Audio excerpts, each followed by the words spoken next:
Good morning, everyone. My name is Joshua Bresner, and I'm Director of Member Experience here at Innovate-MR. We are an independently owned global sample firm which specializes in consumer and B2B sample. We have a strong focus on advancing the industry and shedding light on a variety of important topics including data quality and participant experience. I want to thank you all for joining us for today's webinar, Mark and Lisa's epic journey in the fight against survey fraud.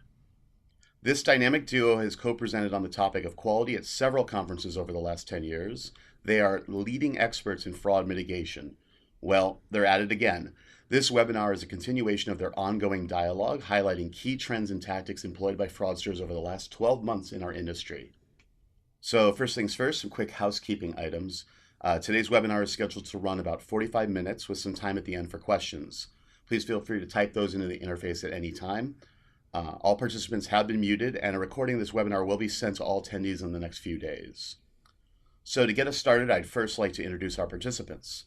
Mark Menig is Chief Operating Officer of Pure Spectrum and was part of the team that founded TrueSample back in 2007.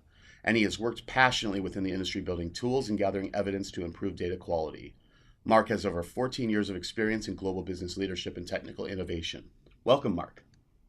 Thanks, Josh. And Lisa Wilding-Brown is Chief Research Officer for Innovate-MR. As a 16-year veteran, Lisa is responsible for research on research, quality best practices, and sampling methodologies. She has presented at APOR, the MRMW, the Insights Association, IIEX, SampleCon, and contributed to trade publications such as Greenbook, Wire, and the GRBN. Lisa has published research on engagement, survey design quality, and mobile best practices. Welcome, Lisa. Thanks, Josh. Good morning. Great. So that brings us obviously to the heart of today's discussion, the ongoing fight against survey fraud. This discussion will break down the current landscape of fraud, fraud motivators and industry response, as well as some insight into the various permutations threatening our industry. This discussion will aid in a goal that I know we're all passionate about, and that's raising awareness, continuing the dialogue, and prompting a more proactive stance. So here we have two industry experts leading the charge in better understanding a proactive approach to combating fraud. I know I'm excited to hear more, and so without further ado, take it away, Mark and Lisa. Awesome. Thank you, Josh. Yeah, no, I'm excited to be presenting with you again, Mark. This graphic is, it's pretty amazing. We've done a few of these presentations and podcasts and webinars through the years, and I was thinking back actually about it before we got started today, that we've been industry pals now for over 10 years, and we used to get together and just like call each other up on the phone and geek out on quality, and part of those conversations were about just really venting. It was more of like a therapy session in some instances. And then also, of course, brainstorming about things that we could do both as a team and as well as at our respective companies on fighting the good fight against fraud. And got to this point where we're like, why are we just having this one-on-one discussion? Why aren't we opening up to a wider audience? And that's really the impetus for all the different collaborative presentations and podcasts that we've done through the years, is really about creating transparency and talking about topics that sometimes can be tough to talk about. So I'm excited to be doing it once again with you today. And I think you got the better end of the deal, being Marty. This graphic is thankfully not a real image of me, just my head. Yeah, I might have gotten the better end of that bargain. You're right. But then again, I am pretty Marty sized. Those that know me, I'm not the tallest guy in the world. So it is great to be back doing this. I was thinking about it, as we were prepping for this, and I couldn't remember, outside of our SampleCon presentation, are we so off our game that this is our first joint webinar in 2019? It is. And for those in the audience, and we've got a great turnout. We're headed up to almost 200 attendees on today's webinar. So thank you guys for joining us. Mark, you and I have been doing this a long time, but this is really the first webinar we've done in 2019. It's really a continuation of the one we did last year, which was quite popular, where we gave folks both at SampleCon and then a follow-up webinar a live tour of the dark web. We got a lot of great response from that, if you recall. I do. Yeah, it was fun, and it's funny because I joked how I was going to be, chucking that laptop into a dumpster on my way to the airport after that SampleCon presentation. And most people thought that I was serious. But I will admit to the audience today that that laptop does survive, and it sits on a shelf here to my right, kind of staring at me on a daily basis, just as a reminder that the CIA and the FBI and a couple other three-letter acronym companies are aware of what I'm up to, if nothing else. But Yeah, well, we didn't want to it's go fun. too deep into the dark web, but we went deep enough to definitely show the audience, what these nefarious folks are up to. So let's jump into the agenda. We have a lot of things we want to cover with the audience today. First things first, we're going to be going through some key trends and notable news from really the last 12 months, because that's the thing about fraud and survey quality in general. It's a very dynamic area of our business. It's constantly changing. And so there's new trends that have surfaced in the last 12 months that we want everyone to be aware of. So we'll get that on your radar. Yeah, We're even the going to old talk about, trends kind of ebb and flow, right? And so it's really kind of, even if something isn't necessarily the last 12 months, it doesn't mean that it's gone. Much like history repeats itself, so does fraud in our industry. And it does kind of come in waves, and people need to be aware of that. absolutely. I think that's a great point. And there's really three categories of fraud that we're going to cover today. And what I love about this particular presentation is, Mark, you're going to take us through an actual demo of some of these tactics that are employed by the fraudsters. And I think that's the key when you're trying to fight a big issue like cyber fraud, and it's a big issue, and we'll get into that in a little bit. It's really a good idea to sort of put yourselves in the shoes of fraudsters and learn what it is they're doing, how they're doing it, so that you can build systems and strategies to sort of outwit them as best you can. And then we'll wrap things up with a discussion around some tactical solutions for the whole ecosystem and what we can each do, no matter where we sit in that chain, what we can do to help mitigate the risk. And I use that word very purposefully because I want to make it really clear, and I know you agree with me 100% on this, Mark.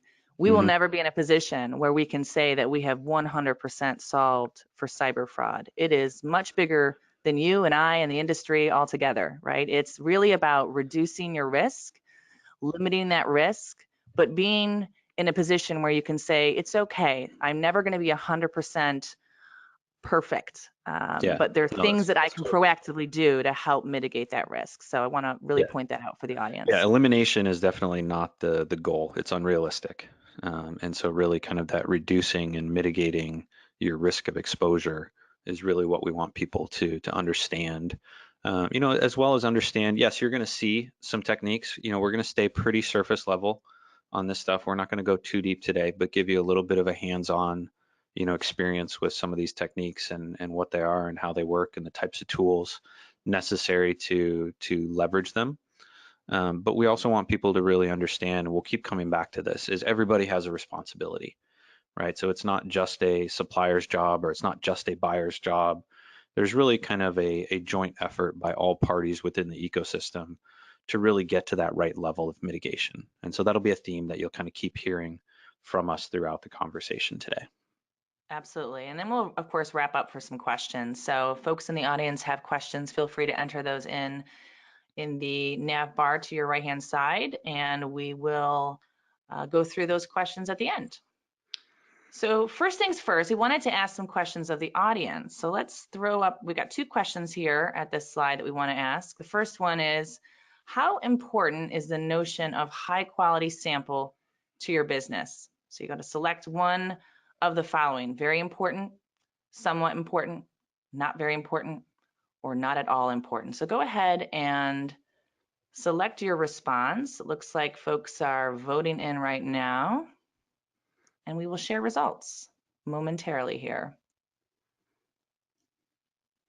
Any predictions there, Mark?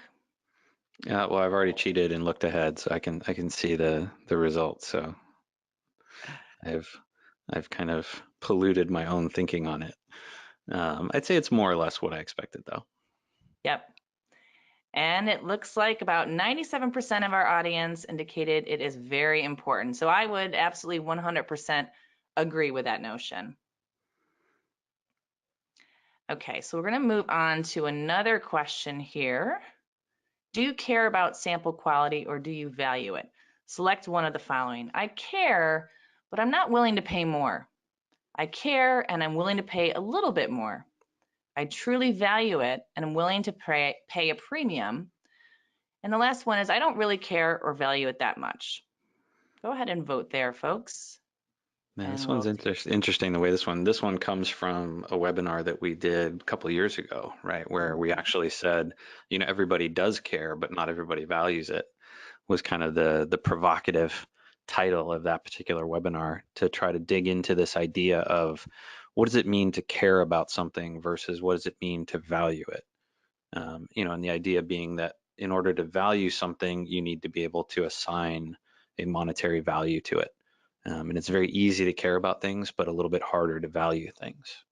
Yep. No, I'm glad you mentioned that, Mark. And that is the sentiment. And we know there's been a lot of CPI compression over the years. It's a highly commoditized space, the procurement of sample. So this is interesting. The results are in. 8% indicate they care, but they're not willing to pay more. I would have thought that that would be higher.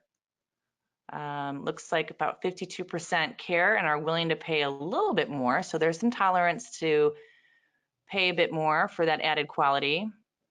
41% said they truly value it and are willing to pay a premium. Those are interesting results. What are your thoughts, Mark? Yeah, similar to your initial reaction. I expected a little bit more heavily weighted towards the first two options. So I'm surprised but pleased to see such a strong representation in that third category.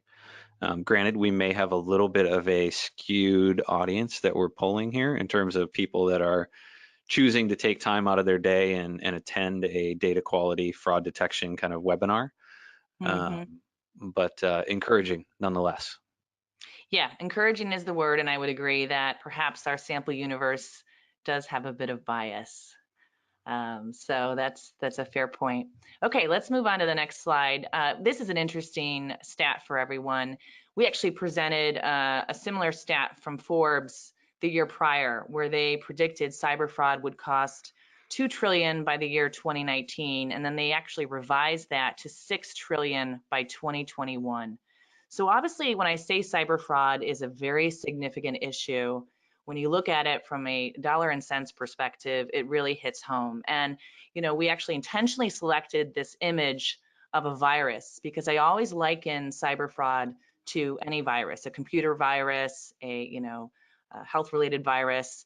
What do we know about viruses? They constantly change. They're dynamic, right? They evolve. And just when you think that you've solved for an issue yesterday, you may have a new strain of cyber fraud that you have to innovate for tomorrow. And so I think that that's something that's really, really important. And I don't know that everyone has a clear understanding of how big the issue is, the full scope of what it means. And I think the big takeaway here, Mark, is that this is a huge issue. There's government agencies, multi-billion-dollar brands that are falling prey to cyber fraud every single day. And so to have this notion that our industry is somehow impervious to this issue and that we are doing something wrong if we run into this issue of fraud in survey research, I really think that it's a very naive supposition to make.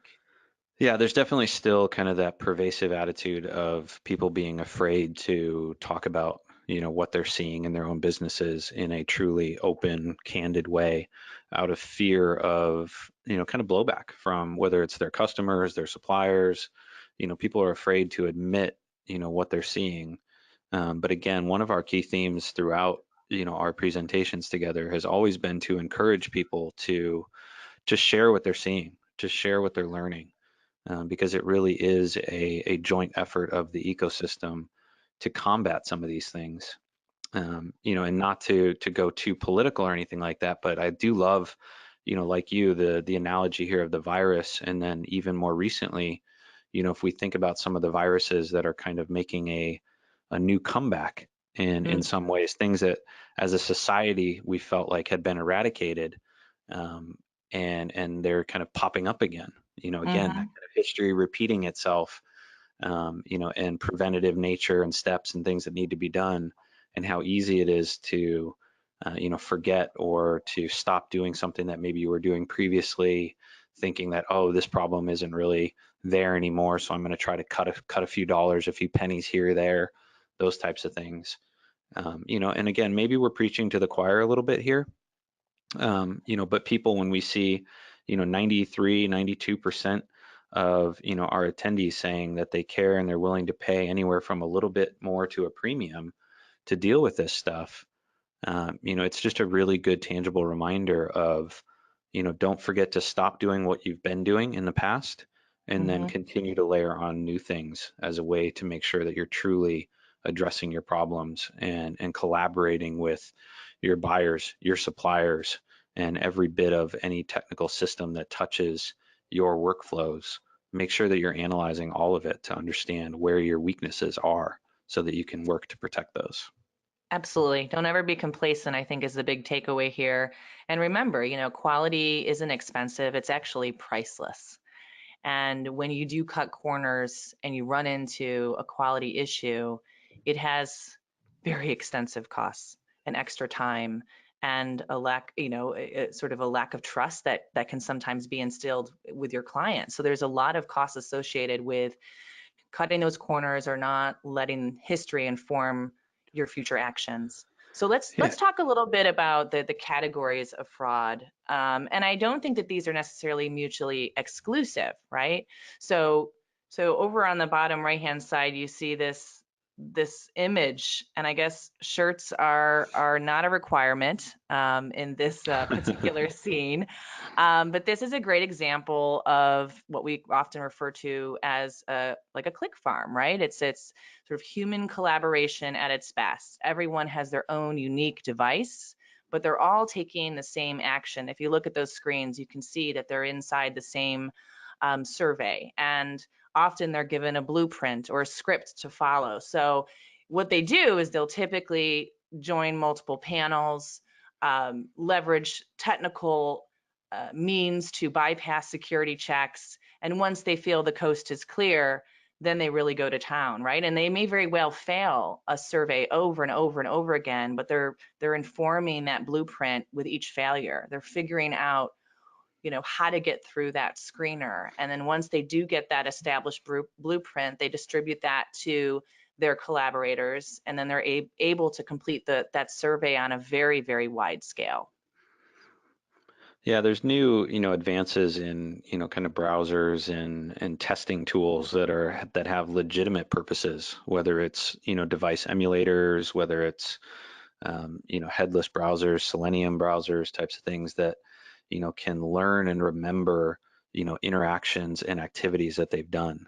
And, you know, they actually become kind of a little bit of a hybrid of all three of these things, which is, you know, kind of in many ways the scariest mutation of this stuff is where they start to blend into each other and become stronger and more, you know, kind of resistant to our techniques to detect and things as a result of blending some of the strengths of, you know, the different approaches and taking out some of the weaknesses that each of these individually have. And that's what we're starting to see now as we think about the last 12 months and ahead to the next 12 to 24 months is really going to be more resistant forms of, you know, fraud that we're trying to detect and mitigate within our research workflows. Absolutely. And I think too, if you think about this lone wolf hacker, you know, this is one individual, very sophisticated. There's been examples that the industry's run into both here in the US as well as internationally in pretty much every country you can think of. But what makes this particular type of fraud or category of fraud challenging is that they are very sophisticated, and they are sort of best in class when it comes to using nefarious techniques to bypass security controls. And they do that. They do that blended approach that we talked about in the human collaboration example, where they may very well manually join a panel, but they're leveraging systems to sort of look unique and bypass digital fingerprinting technology. And so they may demonstrate, you know, very diverse browser configurations, very diverse demographics.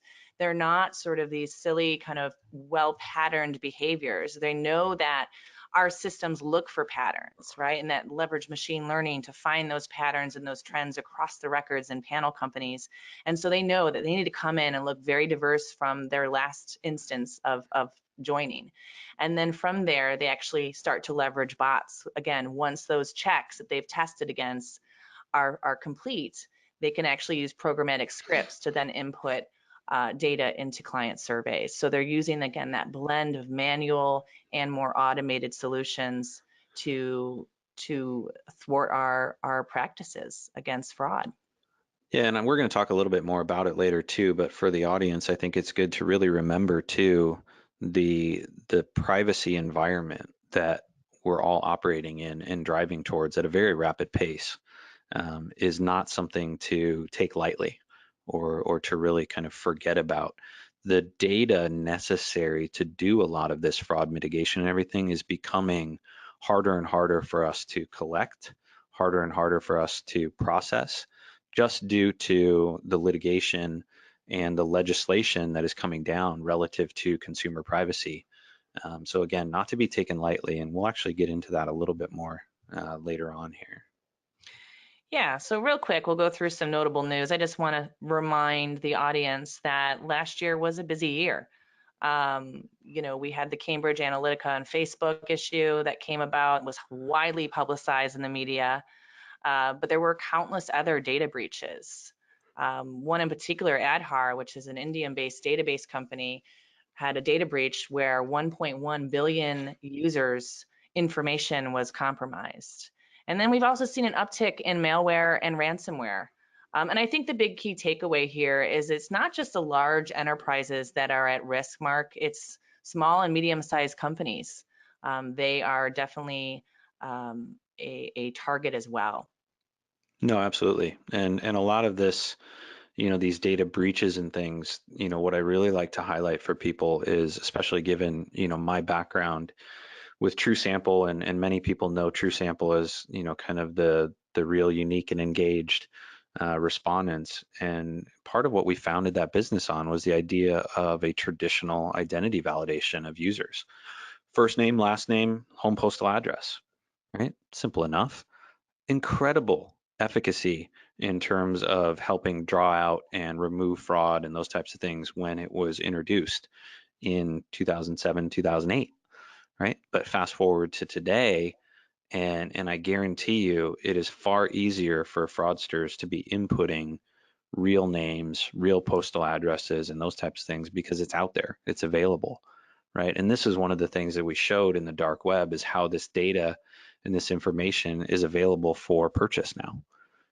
And so it's become an easier environment for the fraudsters to bypass the things that we're doing, which is what forces us to have to be continually investing and innovating in those data quality, fraud detection techniques, and all those types of things, just because, you know, of these types of things, which we don't always think of as directly impacting our industry, but in many ways it has very real, tangible ripple implications to what we do, how we do it, why we do it, and all those things. It really does, Mark. And actually, we ran a study in collaboration with the GRBN last year, the GRBN Trust Survey it's called, and I've shared this data in blogs and presentations. In fact, I was just in Boston a couple weeks ago at the Insights Association's New England Chapter Impact Conference, where I shared some interesting data. We essentially were measuring trust among consumers across several different verticals, market research being one, you know, a whole slew, government, your local police force, Secret Service, phone carriers, search engines, advertising networks, so on and so forth.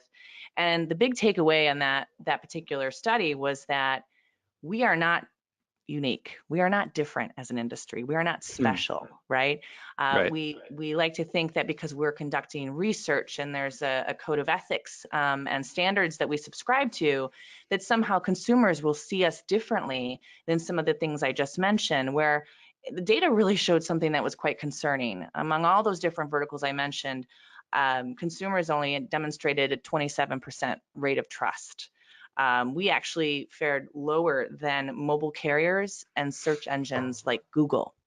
Google performed better than we did in terms of consumer trust. And so we have to get away from this notion that because we're market research, we are somehow special and different from the consumer perception around trust. And what's interesting, you spoke about it a little bit earlier, where there's like this friction that exists, right? So on one end, our appetite for PII is incredible, right? It's insatiable. We want more and more and more, not just for data validation, even though that's not a perfect solution for the point you just mentioned around it being sold on the dark web, but also for classification and segmentation, right? And so we're asking for more PII. And then on the other end, you know, there's tighter and tighter legislation around consumer protectionism, which we'll get into. And then there's been a Well, just that lot of definition of data. PII is getting broader as we Oh, for sure. evolve as a society too, which, you know, continues to compound the challenges that we're really facing. Is, you know, today one thing is usable, you know, in a particular methodological approach for whether it's mitigation or just, you know, connecting data and insights, and tomorrow it's going to be legislated against as PII, and it has real implications to us. Right. And I think this particular slide here, it's interesting. The number of breaches reported in 2018 actually went down 23%, believe it or not, but the actual exposed number of records was up 126%. And of course, it was widely covered in media as well. So, you know, just some context to sort of think about this and also understand the sort of friction points between our wants, our needs as an industry, and what consumers are willing to share.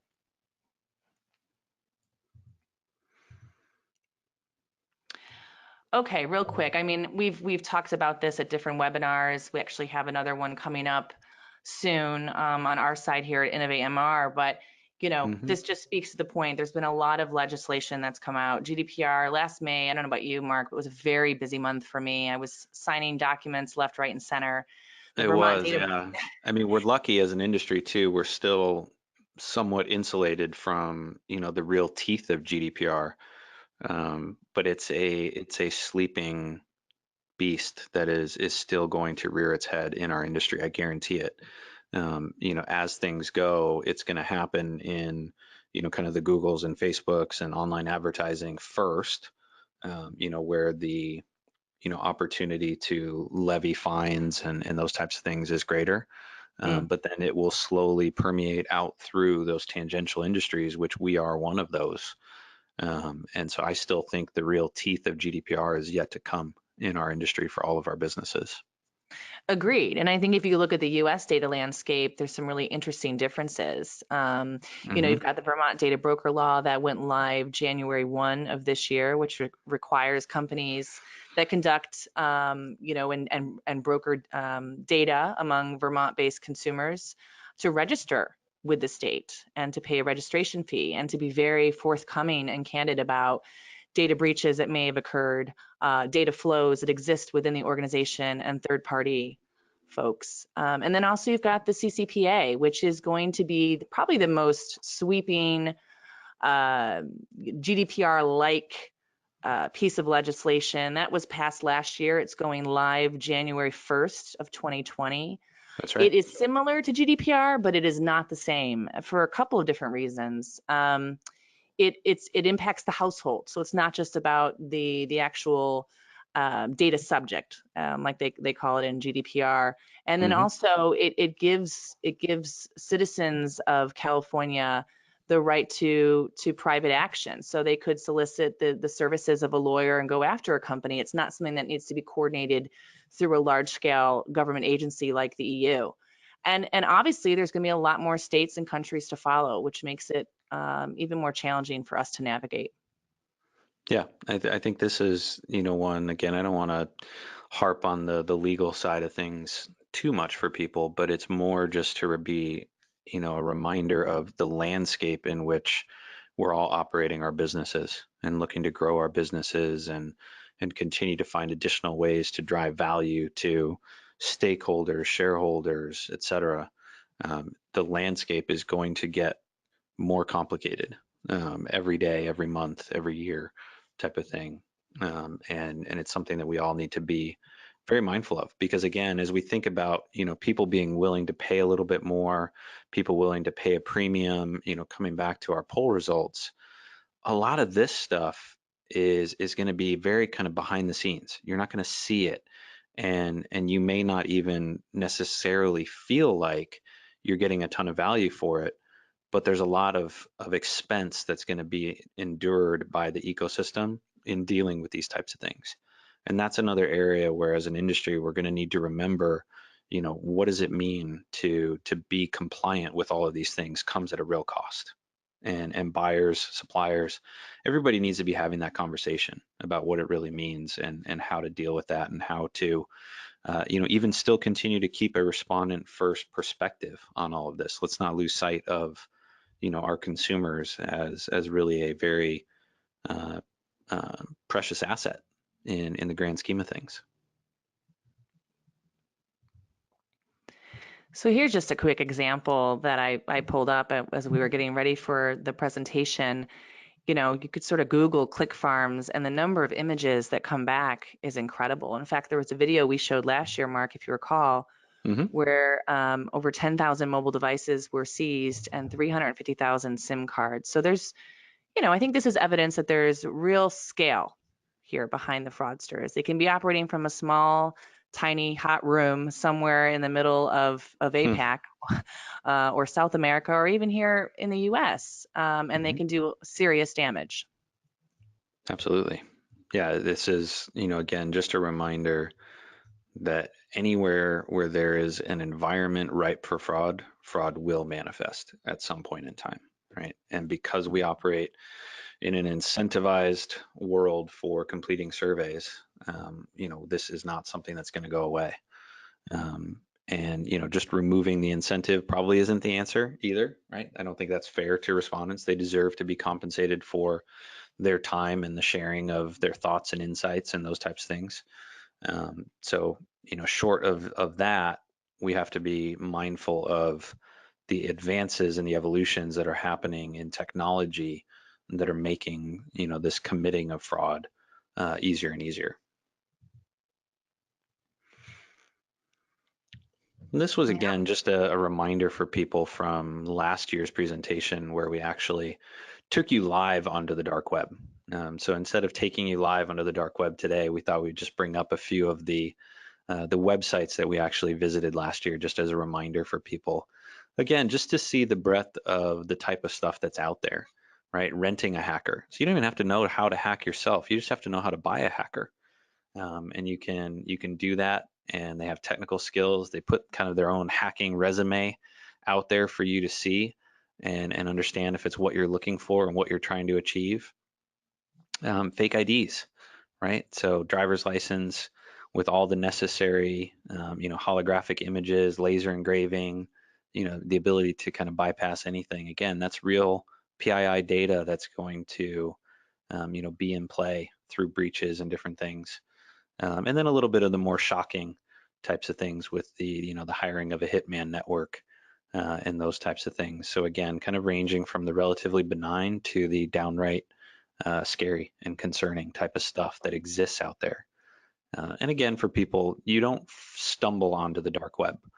So we went through the steps necessary to actually access the dark web in last year's presentation, and it is a very purposeful set of coordinated steps in order to get onto the dark web. So if you're not sure if you've been on the dark web, you can most likely feel rest assured that you have not. It is not something that, again, that you just stumble onto accidentally.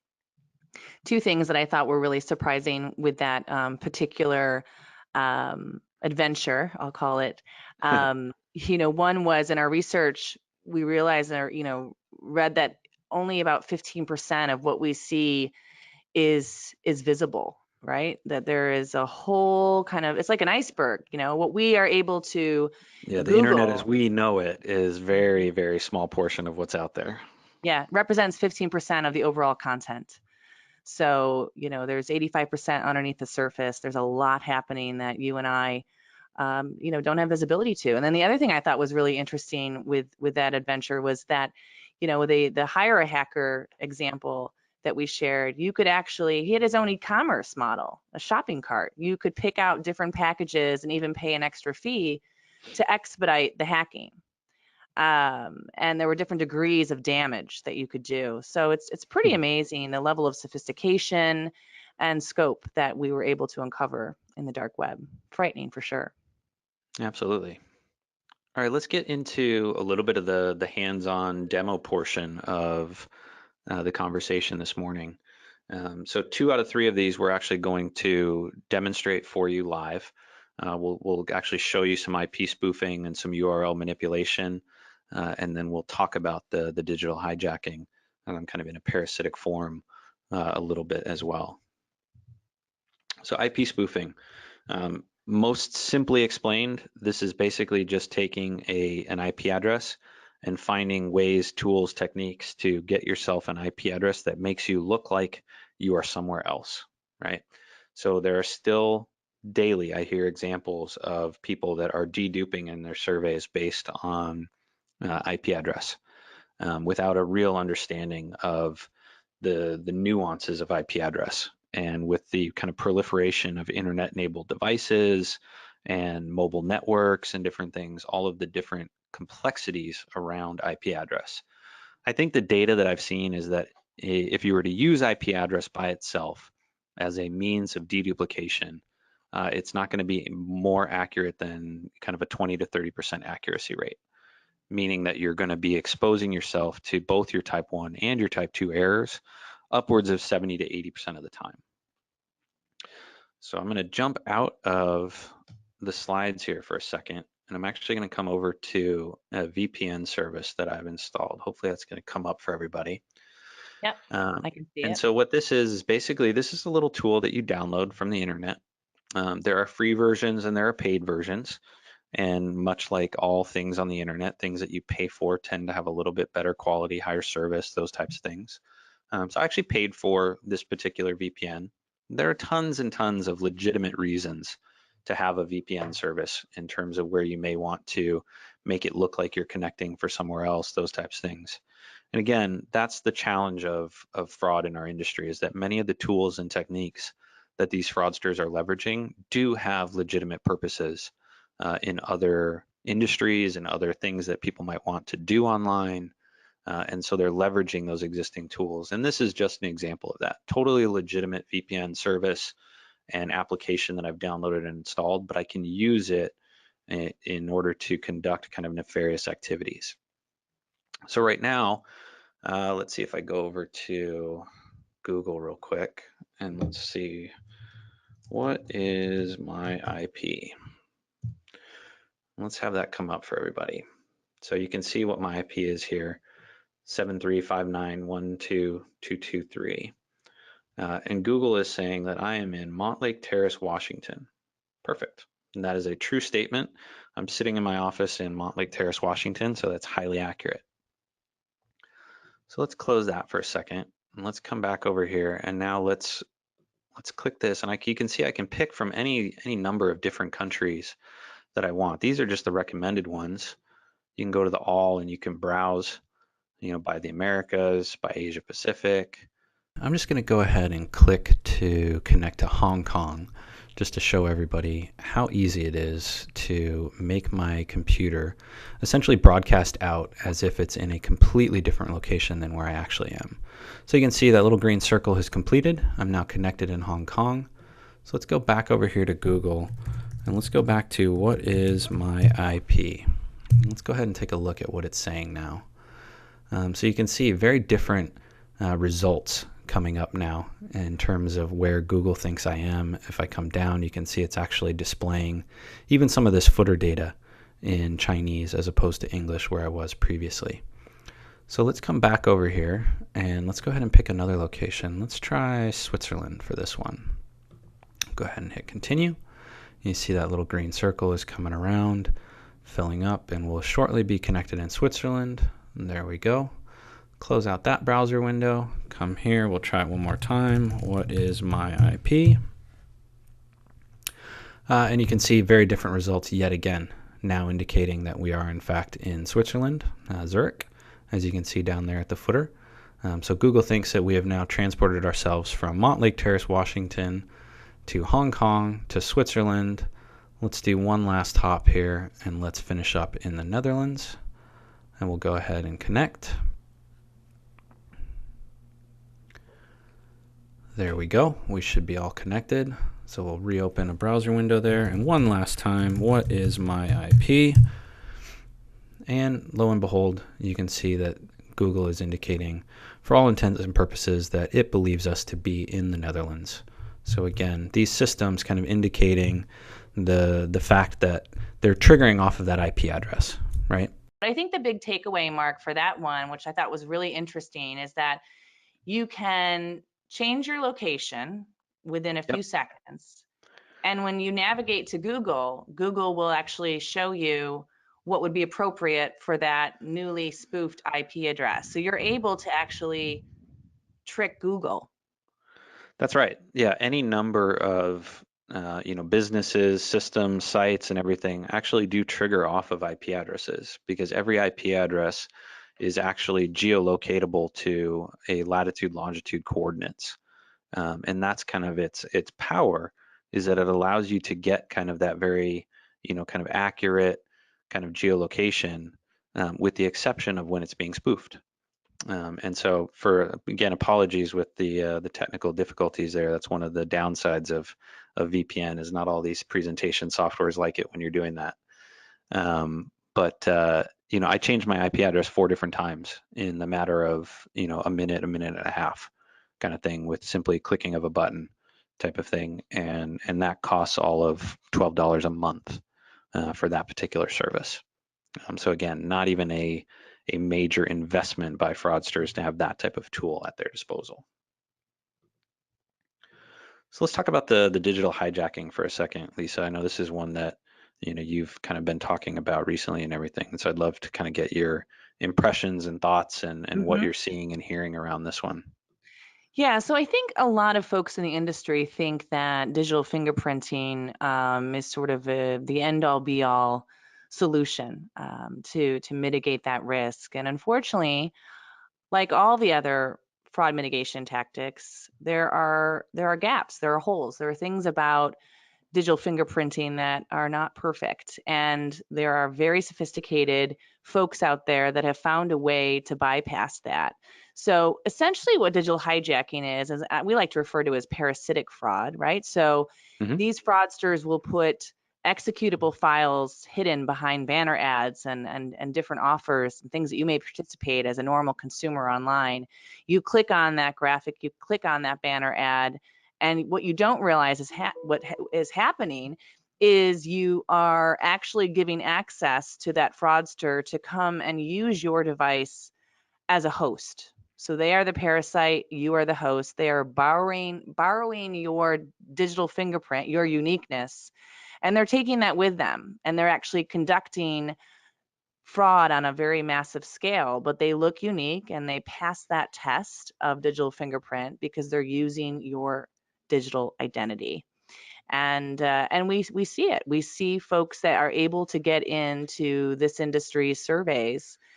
They all have unique digital fingerprints, but when you look at their open end response, you can tell that they're programmatic and they are duplicative across the records in that survey data.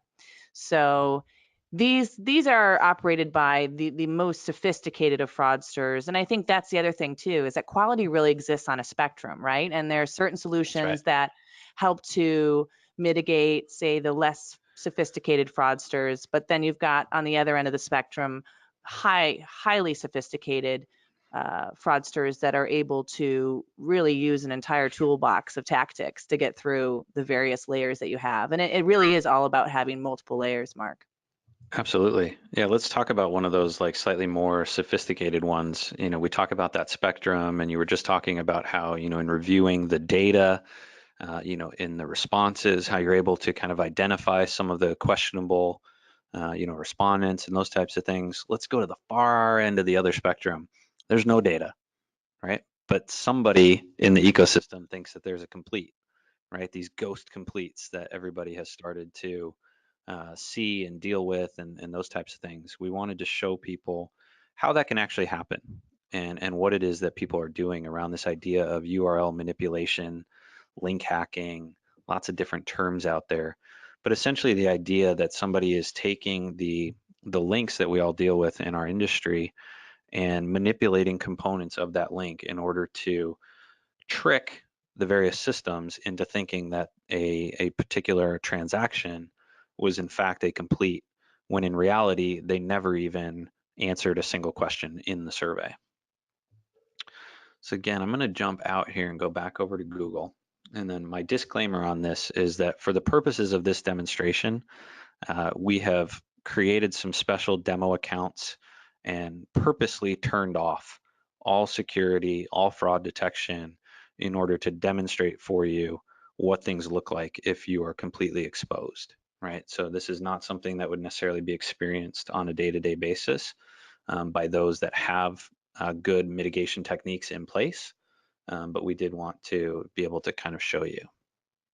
So I'm going to click into a survey here and just start the normal process. I'm going to answer some questions about my gender, about what year I was born in, pick anything we want here, and then we're going to enter a zip code, right? And that's the basics here. And now I'm going to click continue to go over to a demo buyer survey. Oh, I didn't qualify in my own survey. Whoops, guess I have to be a little bit older. Let's try that again. Pick something a little bit older there. All right, now we'll go over to the buyer survey. And so you can see now I've come into, and this happens to be a Qualtrics survey. It doesn't matter for the purposes of the demonstration. It's not anything unique about Qualtrics or anything like that. I just want to be clear again, we've purposely built this ecosystem for this demo to allow us to show you what we're going to do. So one of the things I'm going to do right here before I pick this kind of my answer choice on this is I'm going to come up here in Chrome and I'm going to go to View. I'm going to navigate down to the Developer menu here. And I'm going to pick to view my developer tools. It's going to open another set of tools here in the side of my window. So you can see I'm now kind of in a split screen where I've got my survey on the left and I've got my developer tools over here on the right. And I'm on the network tab, which is where I want to be. I'm going to preserve this log so that I can see everything that's happening in the background as I'm interacting with this page. So I'm going to go ahead and pick complete, and then I'm going to go ahead and actually hit the next button to finish this survey. So you can see a bunch of stuff is happening. You can see I redirected back. I successfully registered as a complete, which is correct given that I selected the complete option there. So now this is where the uniqueness of committing the link fraud comes from, right? So I can see up here, there's some embedded information hidden in the background here that's going to let me take some information here about the redirect link. And I'm gonna go ahead and copy and paste that.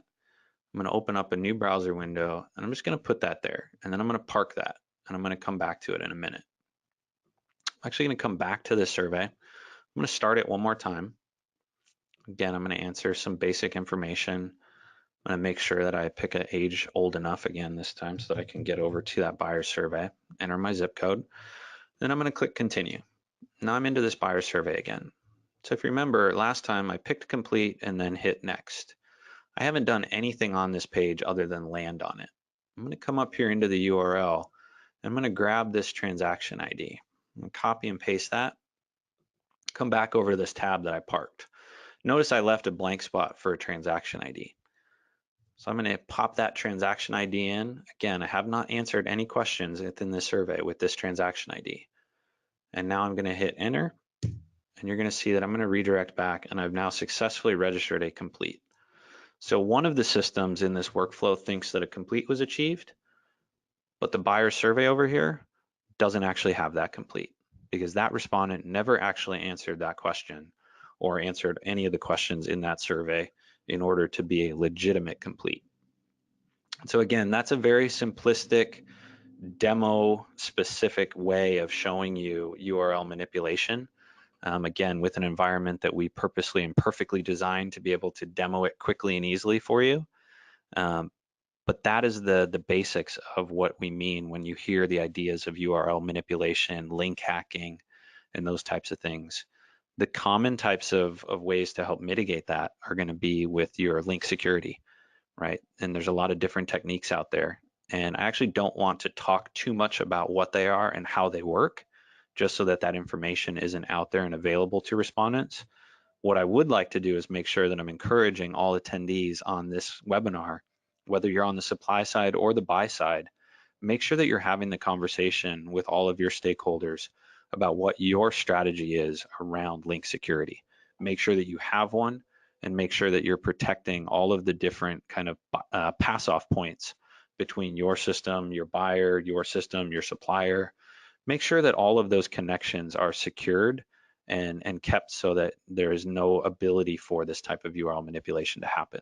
The easiest number one reason that it happens is simply that people are unaware and haven't taken the steps necessary to secure those transactions. Right. It's all about the conversation and making sure that you cross your T's and dot your I's. And I think it's really about making sure that security hashing is part of your workflow.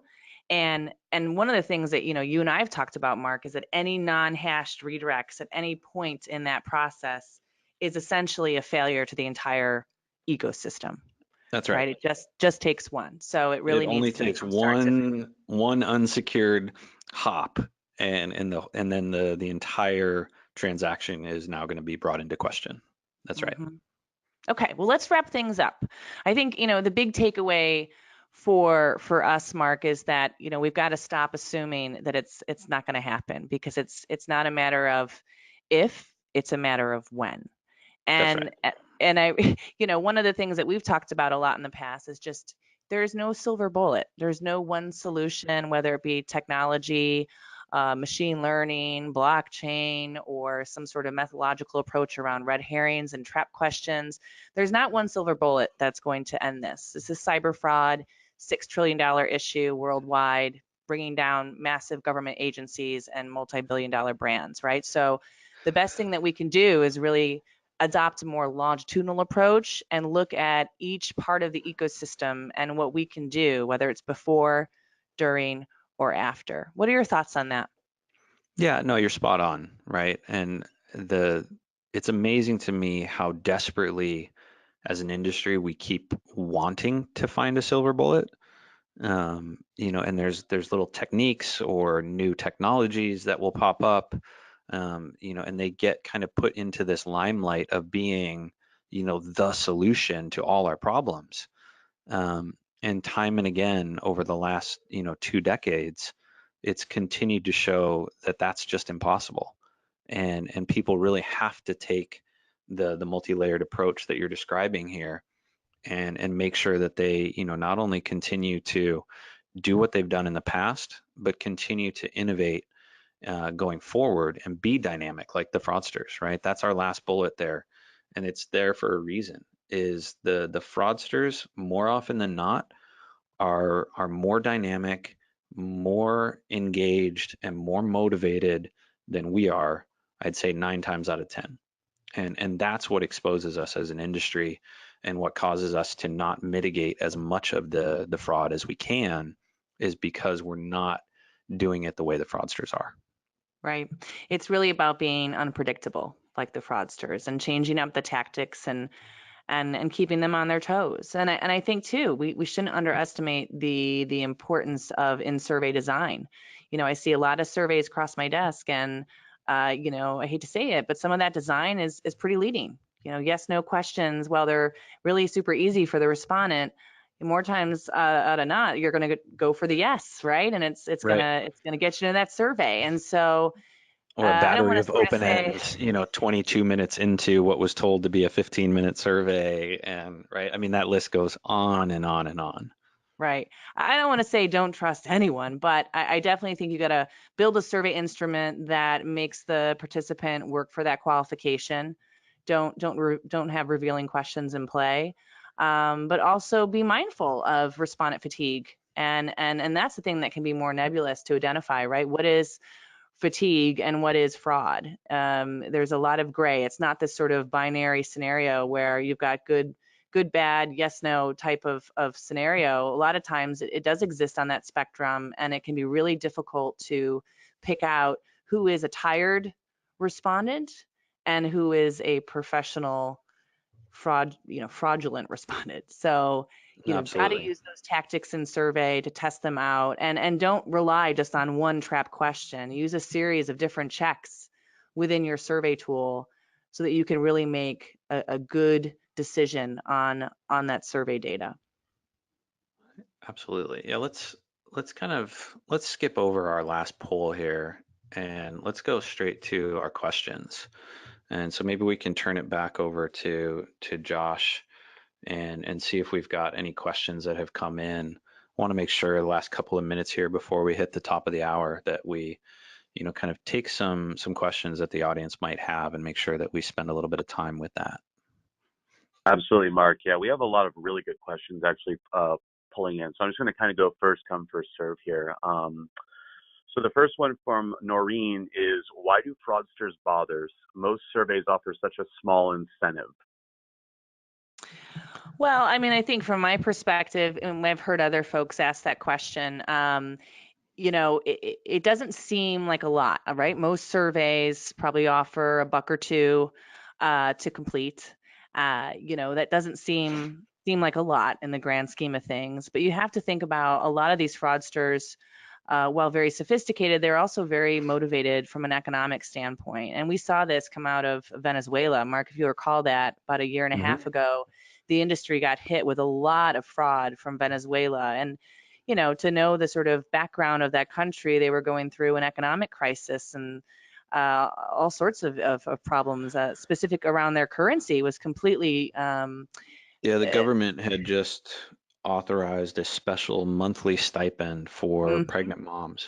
That was the one that was most tangible for me. I think the time when we did that, I think it was around the time that we had recently had our son and everything, and so this idea of supporting pregnant moms was very front and center for me. And so the article caught my attention, and it turned out that they were authorizing like $1.43 a month in government supported subsidy stipend for pregnant moms type of thing.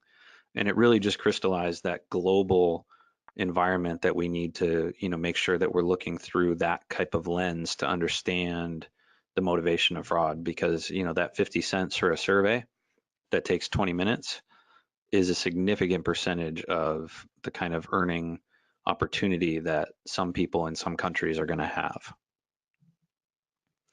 Yeah, I think it's just all about the scale too. A buck or two doesn't seem like a lot, but when you can scale on that, it does become a sizable motivator. Yeah, and most people know Office Space, that movie, and their whole committing of fraud in that movie was predicated around the idea of a virus that was going to skim fractions of a penny, off of a transaction, but it was going to do it at scale and make it such that it was still worthwhile. And so the lesson there is that the pennies add up to dollars add up to lots of dollars over time.